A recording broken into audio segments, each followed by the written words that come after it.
Okay, this is your second study in color inventory. This is the study where you are taking a photograph of a natural object in a controlled setting of your choice. You're going to bring that photo into Photoshop. You could also print the photo out and do this by hand with paint. It's totally fine. I'm going to show you the Photoshop version. So I've taken a picture of a succulent with some flowers, and I've controlled the background and the context. So anything that's in the background of this image is part of the image's color scheme that you have to map, okay? This time you're going to map as many colors as you can from your photo, maybe 10 to 15 to 20. I mean, you're going to get, it's an endless amount that you could get, but between 15 and 20 should be plenty. Just a representation of the color. So I already started creating circular shapes based on my color selections. So let me go really close to show you how I would find some of these selections. Get my paint drop.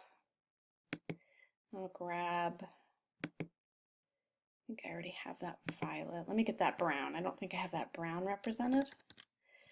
And then I go to Layer New. Label these or you're gonna get lost over here in your layers, okay? So I'll call that one brown. Once you choose a shape, stick with it. If you want to do rectangles, do rectangles. If you want to do stars, do stars. But just limit your shape. So I'm going to do this brown. Okay, now I have that brown. Command D, deselect. And now because it's a separate layer, I can start moving it around. Okay. Let's say I want to duplicate that layer. Let's go ahead and layer duplicate. Say OK. And I can make a couple of these. You can also do quick selection. Just make sure that you're on your brown copy layer or brown, either one. Quick selection, I click and it selects it, and then I can copy and paste. Command C, Command V. And if I do it again, it's going to make the last selection for me. Okay, so now I have a couple of those to play with. Once you start having your colors, you can start altering their neighbors and their context and alter their scale. So in this image, the greens are dominating. So, maybe a smart move is to not let your greens dominate in your design.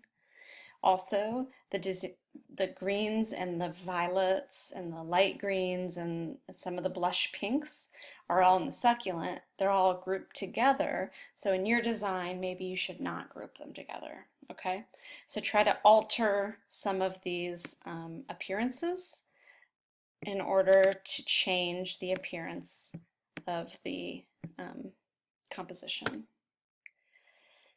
So here, what if I start layering the pinks and the reds, because they're actually not really layered that much.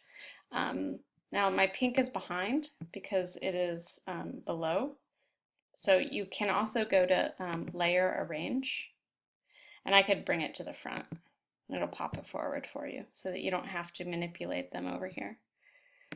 So let's do that. Command T, I'm going to shrink it a little, sink it within that red, hit enter.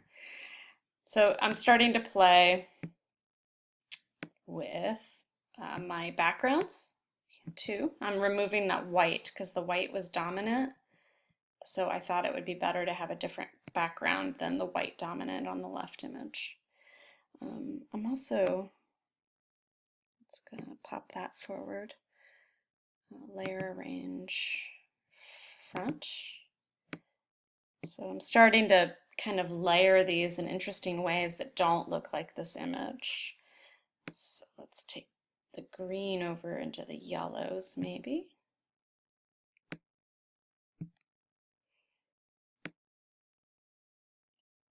I put this one as a background, so I'm going to make it larger. And then I'm going to arrange it to the background.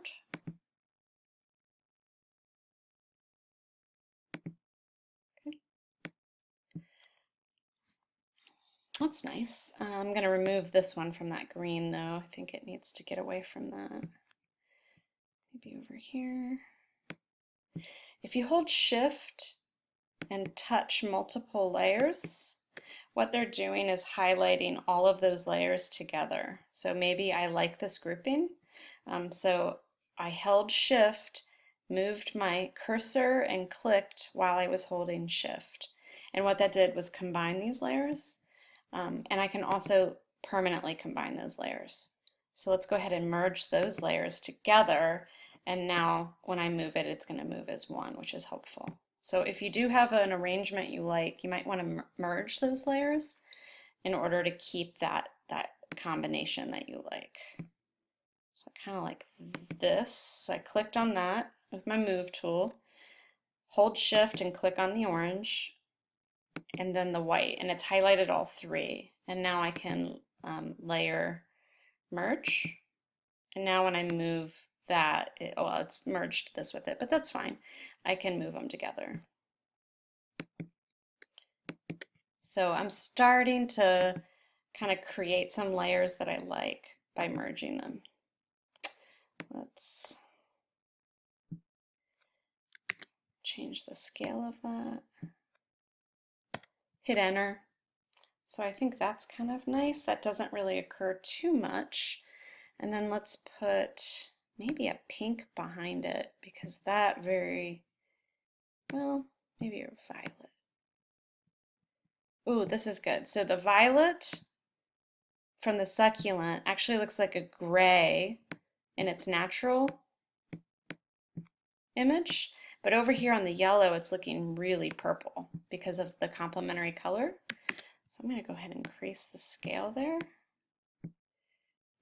And then I might actually make a yellow circle to put on top of that.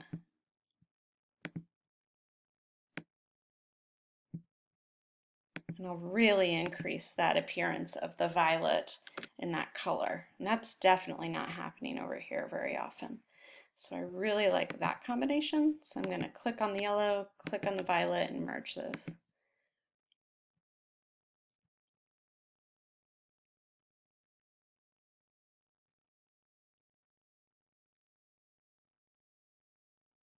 You can also group layers. You can do that. So now this is a group. Okay. So now I'm starting to kind of create this interesting composition. Nice. Okay. And I'm just going to keep going until this image looks nothing like this, so that so the colors really appear to be changing.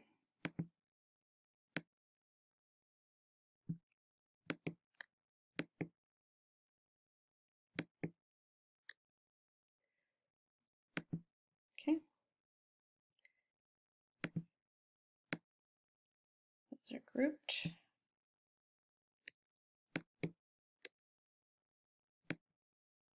Okay.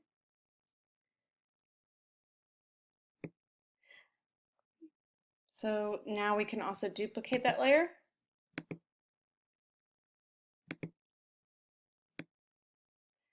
Nice. And now I'm starting to create an interesting design.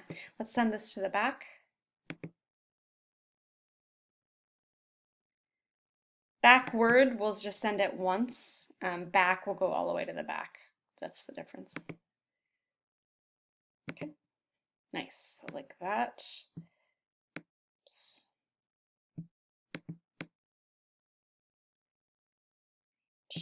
Okay, and I'm starting to create an image that's looking less and less like the image to the left.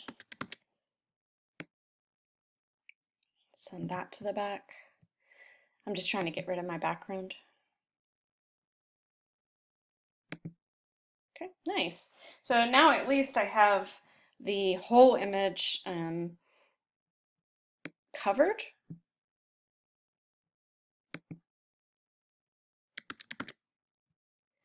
And now I'm going to start really manipulating my color usage. I really like this violet on the yellow. I think that relationship feels very different from the left. I think I'm going to also start losing some of this red a little. Let's bring this forward a little.